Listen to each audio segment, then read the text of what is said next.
Asus have a new 14-inch gaming laptop in their budget-friendly TUF range, the A14. But there's a problem. The TUF A14 isn't actually that much cheaper compared to Asus's more premium Zephyrus G14. So I've compared them in this review. The A14 has a grey metal aluminum lid and a black plastic interior. The lid only has subtle TUF branding. It's got a clean-looking design. Overall build quality feels good. There's only minor flex to the keyboard when pushing hard. There's some lid flex, but the lid hardly wobbles at all when typing. There's an indent on the front for getting your finger in to make opening easier, and the screen goes the full 180 degrees back for sharing. The hinges feel smooth and sturdy, even when ripping the lid open way too hard. The A14 is slightly thicker and deeper compared to the G14, but it's still on the smaller side for a 14-inch gaming laptop. The A14 is extremely portable, weighing in at just 3.2 pounds or 1.45 kilos, increasing to 4.5 pounds or 2 kilos with the 200-watt charger included. It's actually broken our record for lightest 14-inch gaming laptop, coming in just slightly less compared to Asus's Zephyrus G14. But as you can see, the difference is only extremely small. They're quite close and both quite light compared to others. And that's still the case with the charger included too, despite the A14 actually having a higher wattage charger than the G14. So yeah, it's very portable even with the 200-watt power brick. But if you don't need full performance on the go, then you could use a smaller Type-C charger instead, as the Type-C port on the left supports charging up to 100 watts. My configuration has AMD's latest 12-core Zen 5 processor, Nvidia's RTX 4060 graphics, 32 gigs of fast memory, and a 14-inch 165Hz screen. But there is also a cheaper version with AMD's last-gen Zen 4 processor instead. You can find a few options with the link below the video. The chiclet keyboard has one zone of white backlighting, and all keys and secondary functions get lit up. Key brightness can be adjusted between 3 levels or turned off with the F2 and F3 keys, while the F4 Aura key can be used to cycle through 3 different basic lighting effects: static, breathing, and strobing. Typing feels alright. A little softer than I'd like, but it's still got 1.7mm of key travel, and I had no problems using it, except the annoying smaller arrow keys.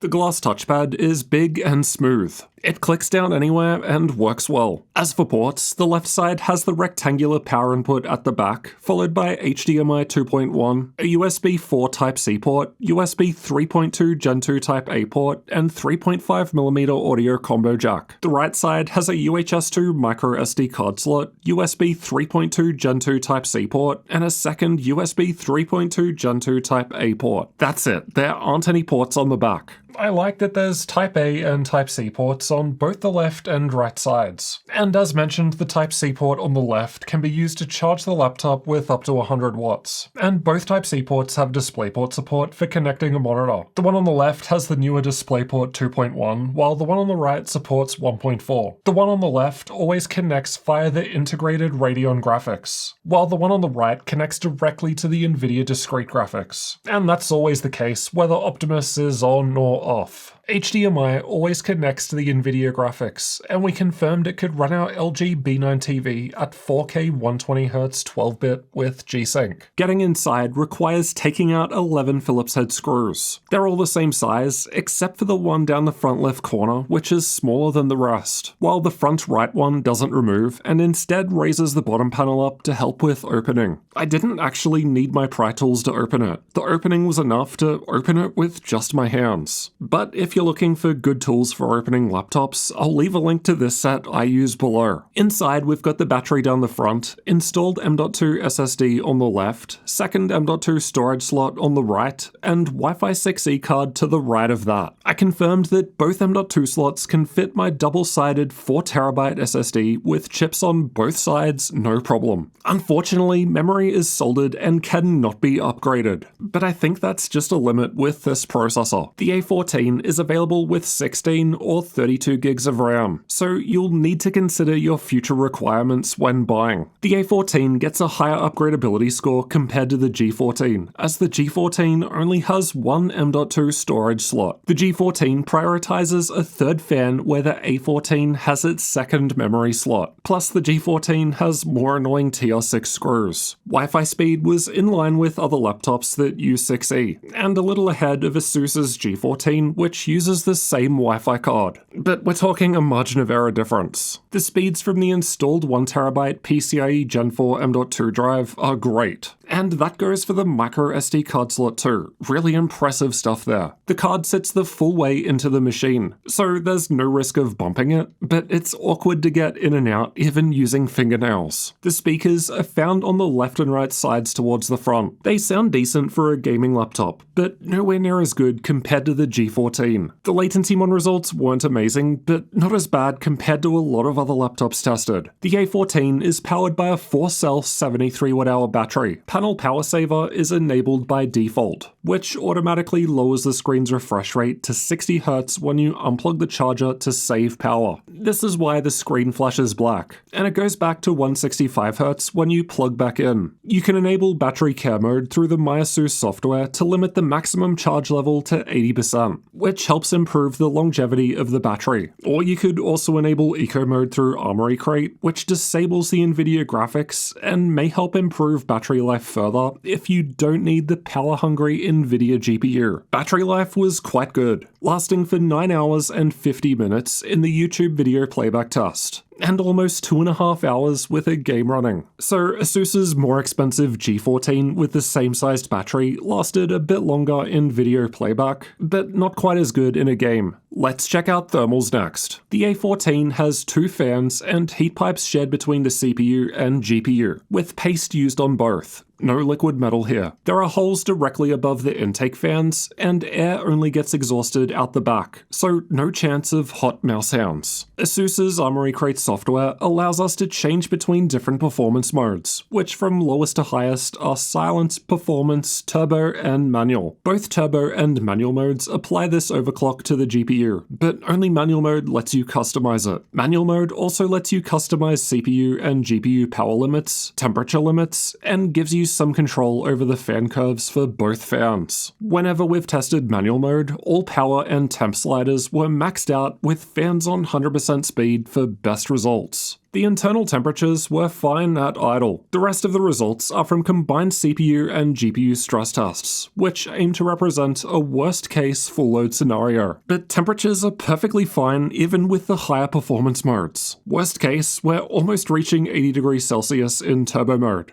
which is ice cold when it comes to gaming laptops under load. Closing the lid and docking the laptop was a bit warmer. You'll see why next. But the cooling pad I test with, linked below, was able to lower temps by more than 6 degrees Celsius. It is possible to get cooler if we instead max the fans out, but I'd argue the louder fans aren't worth it when we're not running hot. The CPU clock speeds don't really change in performance or turbo modes, whether we're using the cooling pad or setting the fans to maximum, as thermals aren't the limit. Interestingly, closing the lid resulted in a nice increase to CPU performance. I'm not sure why it happened, but we can see that with the lid closed and an external monitor connected, the CPU is able to boost an extra 12 watts higher. But the compromise is the GPU lowers by the same amount, which makes sense as ASUS says there's a combined 110 watt power limit, so this is just shifting the allocation. Anyway, in other normal situations, the GPU was running at around 86 watts, though with dynamic boost, it can go up to 100. Here's how the A14 performs in an actual game with the different performance modes. I've got the native resolution results without upscaling shown in purple, and a demonstration of the performance improvement that's possible by setting DLSS to balanced in red. Turbo and manual modes give us similar FPS in Cyberpunk 2077, but performance mode wasn't far behind if you prefer less fan noise. The CPU can use more power in a CPU-only workload like Cinebench where the GPU is idle, though turbo and manual modes were both limited to 80 watts and perform about the same. Despite performance mode maxing out at 60 watts, multi-core performance was only 2% better at 80 watts. And that's because beyond a point, Zen 5 doesn't scale as well with extra power applied. I previously collected this power scaling data on a Zephyrus G16, but the results should be similar as it's the same processor. It's a great result compared to AMD's older Zen 4 processors. And that's because this new processor has more cores and threads. This is why the A14 is reaching a 14% higher single-core score compared to the G14 and a 31% higher multi-core score. It's only really beaten by larger laptops with Intel's HX chips inside. Performance lowers if we unplug the charger and instead run off of battery power. The A14 was still ahead of the G14, but the gap has closed significantly, and the only 14-inch laptop to clearly perform better was Apple's MacBook Pro 14. Most laptops I test are in the low 30°C range on the keyboard at idle, and the A14 was warmer than this, but it only felt a little warm and wasn't a problem. It gets warmer with the stress test running, mid-40s in the middle, but still doesn't feel hot, just warm. Stepping up to the higher performance mode, and it's a little warmer, but it still doesn't feel uncomfortable in the middle. It's similar in turbo mode, but the fans are louder now. We can see air going through the keyboard on the left and right sides in blue. Setting the fans to full speed in manual mode was a fair bit cooler, but it's also louder now too. Let's have a listen.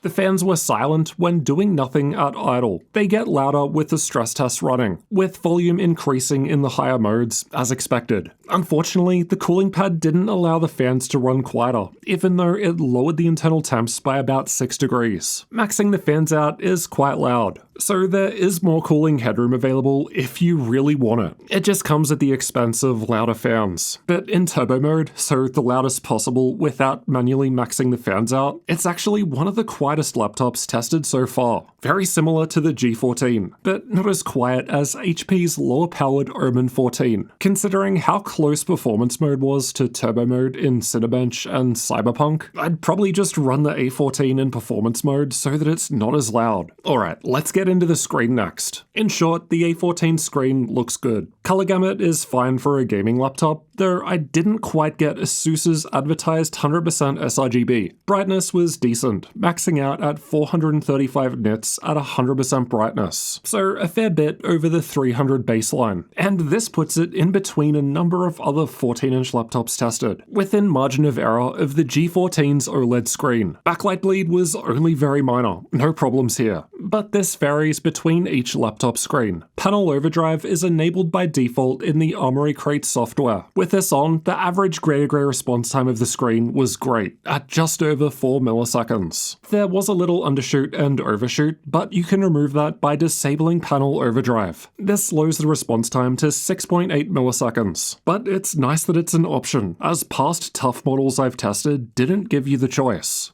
It can't compete with any of the OLED screens, but it's still fast relative to most other non-OLED gaming laptops, and quite comparable to a number of other 14-inch models that we've tested. Basically, to summarize, the screen is fast and great for fast-paced gaming. It's just that OLED is insane. The total system latency is the amount of time between a mouse click and when a gunshot fire appears on the screen in Counter-Strike 2. The A14 was only a little behind the G14, despite the G14 having a higher tier GPU and faster OLED screen, and both are faster compared to most other 14-inch laptops tested. The A14 has a MUX switch. You can access it through Armoury Crate. Setting Ultimate Mode turns Optimus off for best performance in games, but that needs a reboot to apply. You can instead leave it on Standard Mode, then use Advanced Optimus through NVIDIA's control panel to turn Optimus on or off without rebooting. G-Sync is only available when Optimus is off, but FreeSync is available from the integrated graphics when Optimus is on. There's a 1080p camera above the screen, and it has IR for Windows Hello Face Unlock. Here's how the camera and microphones look and sound, and this is what it sounds like while typing on the keyboard. And I can't forget about all that blurriness going on. It's just not that great.